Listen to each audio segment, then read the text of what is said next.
standing on bread like you. No, I'm not asking for your help. I've never asked for any man's help, and I never will. But I'm telling you that you have to do something and do it damn fast.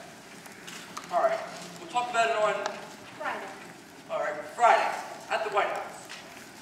Bye, Mr. President. Mr. President, why don't we bury the hatchet and you come down here with Mrs. Roosevelt for supper Christmas Eve on your way to Hyde Park? Good, I'm delighted. Goodbye, Mr. President.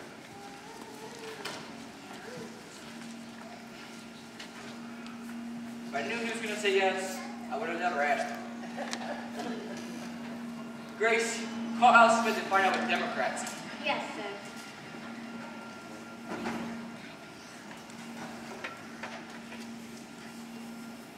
The package from Tiffany's? Yes, sir. Right this morning. Ah, good. I'm going to give this thing to her and tell her I want to adopt her. Where is Anne? She's upstairs, sir, writing another letter to her friend Timothy. I have good call. Ah, good. Damn. You don't have to be nervous, sir. She's going to be the happiest little girl in the world. Damn right she is. And I'm not nervous. Get her down. Grace? Yes, miss. Mr. Willows is the end. Yes, miss.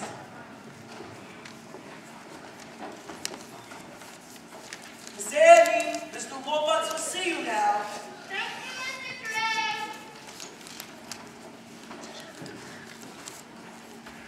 Hello.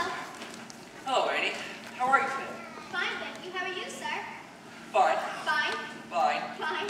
Fine. Fine. Fine. Fine. Annie, it's time for the two of us to have a very serious discussion. You're sending me back to the orphanage, right? Annie, can we have a man-to-man talk? Sure.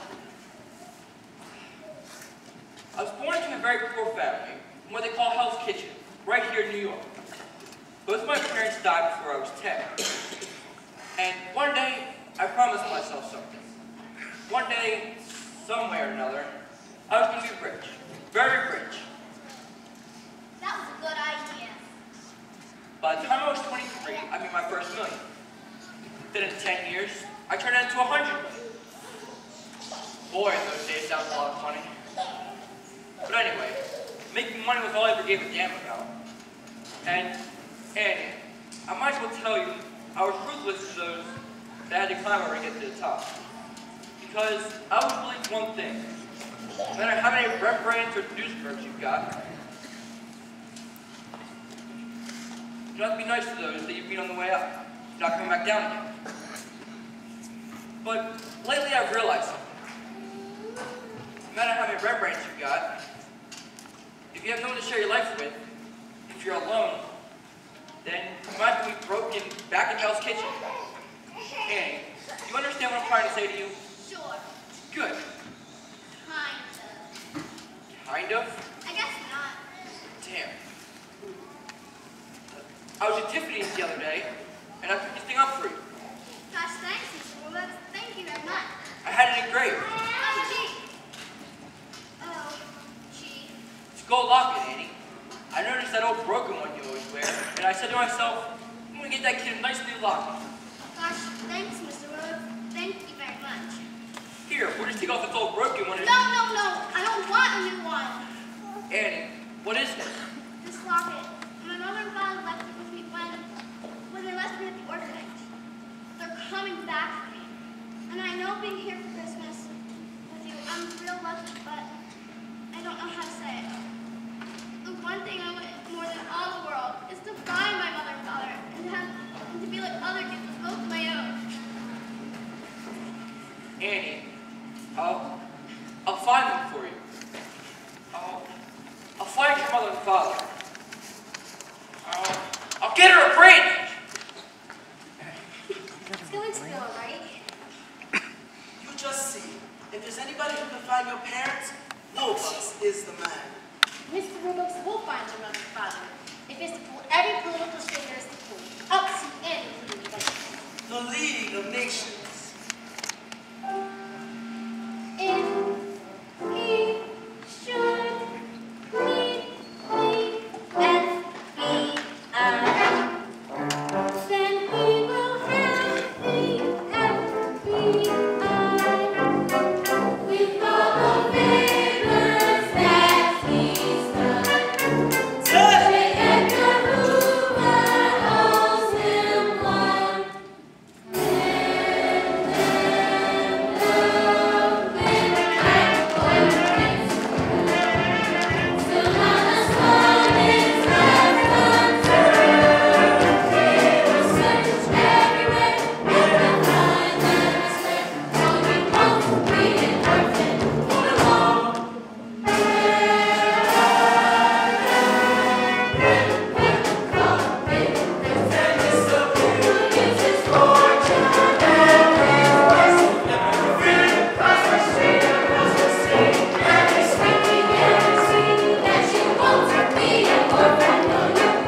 and I'll pay for it. I'll pay all costs. All right?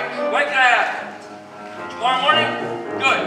Oh, and Jay, I want Elliot next. I want to take him over to the confirmed case. Yes, it.